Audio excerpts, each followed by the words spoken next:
Hey everyone, my name's Look at Brian. me, boy. I'm a plant. Hey, can you wait? I'm trying to record a tutorial. I'm talking to a plant. My name's Brian, and I'm going to be teaching you how to put a face onto any type of object. So the first part of this video will be how to do it as a simple way, and then we'll get to a more advanced technique in the second half of the video. But if you like what you see, please subscribe, comment, like, so I'll continue to make these videos, and let's make some movie magic.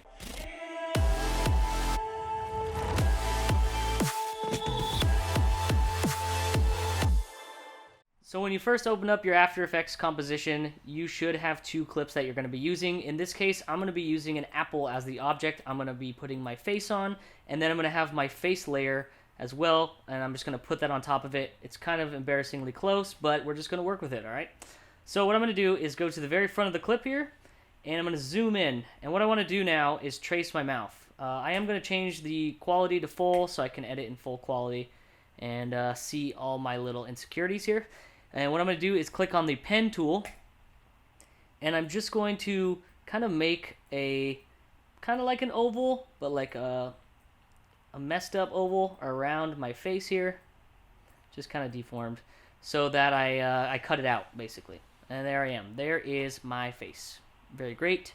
And what I want to do now is go to the drop-down arrow here, go to Masks, and Mask 1, and I want to feather this so it blends. So if I blend that. In this shot I do have a mustache, so that is going to cause a little bit of a hiccup, but that's okay. So what I'm going to do is put the mouth right there, and now my apple has a mouth. It's as simple as that. Now I want to add eyes to that, so what I can actually do from this previous clip, let me do the drop down, under face, if I just click and Control D to duplicate, I can actually move those little masks that I made. So as long as that is selected, I can choose a mask, one of these little masks, and you'll see that these are for the curves. If I hold down Shift, I can actually move all of the other masks and select them all, and just then let go and left click and drag it. So I'm actually going to move it up to my eye. So close to my eye. But this is not as big as the mouth, so I'm going to move my masks in and kind of trace my eye a little bit. And what I can do is actually bend these curves as well, so I can make it more of a circular little curve here. So there's an eye. Wow, it's huge. So I can actually rename that layer eye. So I'll actually go to right eye, and then the one underneath it would be renamed to mouth, so I can tell these apart. And actually, I'm going to click on right eye, and I'm going to Control D to duplicate it again, and I'm going to now make a left eye. So I am also going to grab those pins. So clicked one, hold down Shift now, and click the other ones. And then I'm going to move it over and find my other eye. Wow, this is scary. So I'm going to actually bring in another one of these curves here, so it's a little bit closer to my eyeball. And there we go. So there's your freaky looking apple right now. So yeah, it doesn't look that great yet. We can move things around. So let's go ahead and click on the eyes. If I hold down Shift and click on them both, I can do that. And then I can scale them to about the same size. So if I do the drop down arrow, then transform, and I scale, it'll scale them uniformly here, which is kind of what I want. So that's better. So I clicked off it, click this. So now I can move them all individually where I want them to be. So if I click this layer, I can move the mouth. If I want it to be high up, that's kind of funny, I'll put it up there. If I want to click and move right eye, I can move right eye over here anywhere, and then left eye, I can move left eye anywhere. So let's go like that. It's kind of funky. Perfect. So there is my apple for now. And it looks great. So now I want to change the color of all these layers so that they match the color of the skin of the apple. So in this case, I'm actually going to hold down Shift and click all three of those. And then if I go to Effects, Color Correction, and Tint, they all get grayed out. But what I want to do is match the color here. So if I grab the second dropper, so the one that would be next to white, I can choose some kind of color here. Looks a little dark. Let's go with a brighter color. That's way too bright. So I'm going to keep playing around and picking a spot. And what I could do is click on the actual color here, and I could just adjust this manually to what I want it to be. And I think this is a lot closer to the skin. If you want to brighten it up, you can do that as well. So if I go over here to Effects and Presets, or if I go to Effects, while I have all these selected, I can go to Effects, Color Correction. There should be Brightness and Contrast. I could actually bring up the brightness as well. so that it kind of blends a little bit more. So now that looks more like face of an apple there. And I most likely can keep the eyes there. I'm just going to do some playback. I'm going to change it to 1/4 quality while it's playing back. So you can see my eyes are pretty good. They're pretty set. But my mouth moves a ton. And what I can do is, select where I want my mouth to be. I'm going to put the drop down arrow here. And I'm actually going to set a mask path keyframe. So if I click that, I'm actually going to move right here, get closer to it, and I will edit back in full quality so I can watch the mouth closer. And all I can do is go over a few frames at a time and see where the mouth is going, and then I'm going to move the mask to match that. So right now you can see like my mustache just popped out, so I'm going to bring the mask at this point a little bit down. So I'm basically going to just be tracing my lips so that I don't get too much facial hair in the way.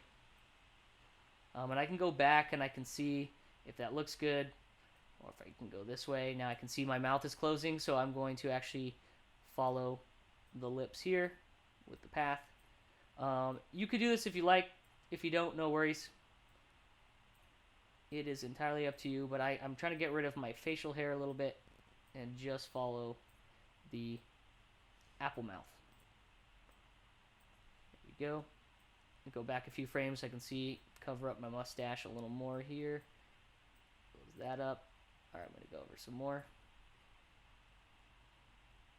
It's gonna take some time to adjust because my computer's slow. It looks like it dropped down here. So now another way you can do this if it does have a significant drop like that is clicking on one keyframe, holding down Shift, and clicking all the other keyframes. And then I can actually just drop this down to here. And now it looks like my mouth is actually... Here's the end of the lips. So I will drop this down lower.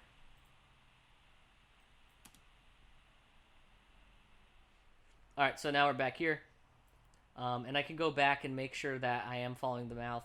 So it looks like I could drop this a little bit more. The teeth are opening there. And the lip goes up a little bit higher, so I will trace this. So I'll do a time lapse now. You kind of get the gist. You just have to trace the mouth, the outline of the mouth. You could just do, the teeth area inside of there, or you could do the outside of the lips, or you could just leave it really wide. Entirely up to you, but it's time lapse time.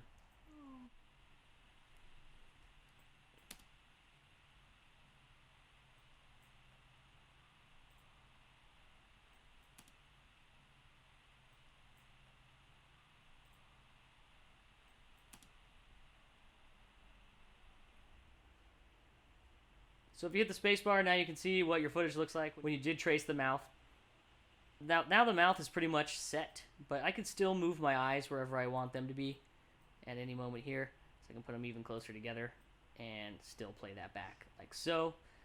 If your eyes did blink, you could do the same kind of effect where you follow the blink with the keyframes. But for the most part, this is part one of the video where you just traced out your mouth and your eyes, and now they're on any object you want.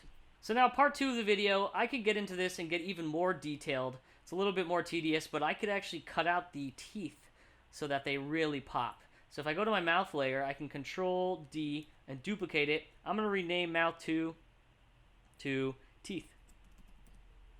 And what I could do is drop the window down. I'm gonna get rid of the masks, and I'm gonna get rid of the effect. So now you can see where I look like an alien right here. But what I'm going to do is go into the full quality here, and I'm going to trace my teeth out. And it doesn't have to be perfect again because I am going to use the feather tool, so you can keep it relatively close to that shot of your teeth. Boom.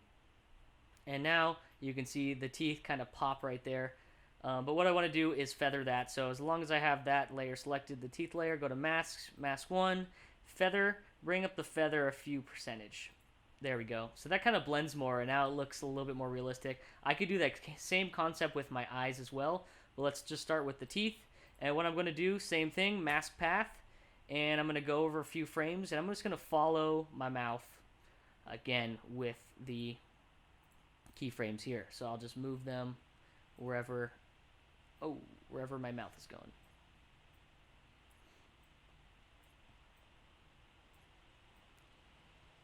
just like this.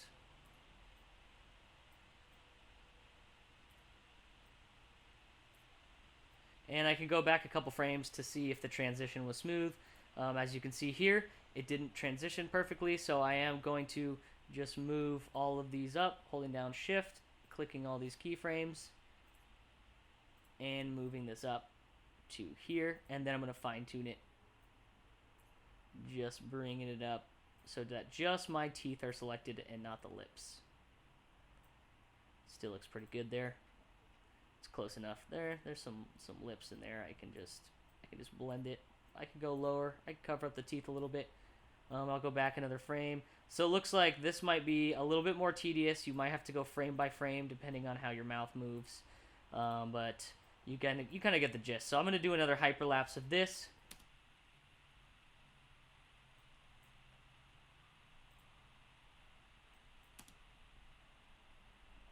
Alright, so as you can see, that was pretty tedious, but the final result looks a lot cleaner than just having a green mouth here. Gives it a little bit more detail and looks pretty cool. And I could do that same thing for the eyes if I wanted to just trace out the eyeballs. I won't do a hyperlapse, but I'll just show you briefly how I can do that to start. Let's just say I go to the right eye here. And I'm going to do the same exact thing, control duplicate, and I'm going to do the drop down arrow of that. I'm going to delete the mask, delete the effect. So I have my original footage, which is right eye 3 on top of right eye 2. So maybe I would want to rename that right eye OG. And I'm going to just go in here and trace out my eye. This one won't have as much movement as the mouth, so it'd probably be a lot faster to do that with. But then I'm going to go into mask again, and I'm going to feather it just a little bit so it's not too far out. But yeah, now you can see that makes my apple look a lot more creepy than if I were to keep it green. So I'm going to go ahead and finish this up and show you what it looks like afterwards. So what was really nice about right eye OG here was I only had to keyframe 4 different spots because the eye barely moved much, and that feather really helped keep it in place. I'll make another advanced tutorial where I take footage that's actually moving, like this footage here, and how I can put a face on footage that is moving or handheld, because that is a lot more difficult than if the footage is stuck on a tripod. If you like this video, please subscribe to the channel, comment, and like below so I know to make more tutorials. Alright, take care.